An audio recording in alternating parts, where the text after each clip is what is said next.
জিবরাইল ফেরেশতা এসে বলছিল, ইয়া রাসূলুল্লাহ, আপনি বললে পাহাড়ের ফেরেশতাকে বললে তায়েববাসীকে দুই পাহাড়ের মাঝখানে ফেলে ধ্বংস করে দেয়, কেন তারা আপনার গা থেকে পবিত্র শরীর মোবারক থেকে রক্ত ঝরাইল?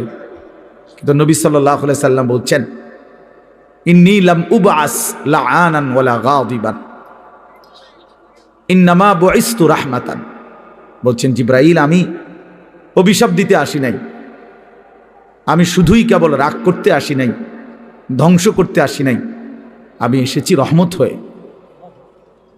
রহমত হয়ে আমি যদি আমার উম্মত ধ্বংস করে দেই কথায় কথায়, তাইলে আমি কালেমার দাওয়াত দেব কাকে?